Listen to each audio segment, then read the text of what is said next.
રાજકોટમાં ક્રાઇમ બ્રાન્ચે બે સોપારી કિલરને હથિયાર સાથે પકડી લીધા છે. પોલીસે ધર્મેશ ઉર્ફે દેવેન્દ્ર રાવળદેવ અને સમાધાન ઉર્ફે આનંદસિંહ રાજપૂતની ધરપકડ કરી લીધી છે. બંને આરોપીઓ બનાસકાંઠાના મફા પટેલ મર્ડર કેસમાં વોન્ટેડ હતા. લીંબડી હત્યા કેસમાં પણ આરોપીઓ ફરાર હતા. તો ભરૂચ અને મહારાષ્ટ્રમાં 26 લાખની એટીએમ ચોરીમાં પણ આરોપીઓ ફરાર હતા. આરોપીઓ મોટો ગુનાહિત ઇતિહાસ ધરાવતા હોવાનું પણ સામે આવ્યું છે.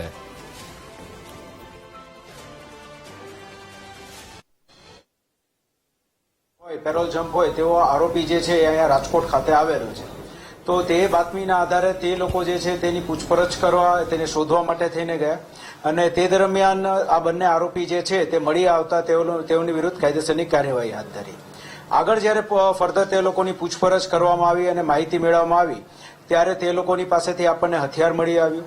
તે ઉપરાંત જે લીંબડીના જે મર્ડરના ગુનામાં તે લોકો ફરાર હતા, તે ઉપરાંત જ્યારે ફરાર હતા એ દરમિયાન જ તેમણે બનાસકાંઠાની અંદર એક મર્ડરને અંજામ આપ્યું હતું, જે એક સોપારી કિલિંગ હતું અને તેના માટે થઈને સુરતની અનિલ કાઠી ગેંગ દ્વારા 10 લાખ રૂપિયાની સોપારી લેવામાં આવી હતી અને મફાભાઈ પટેલ નામના એક ઈસમની હત્યા બનાસકાંઠાની અંદર 2023માં કરવામાં આવી હતી અને તેના શૂટર તરીકે આ બંને વ્યક્તિઓ જે તે સમયે રહેલા.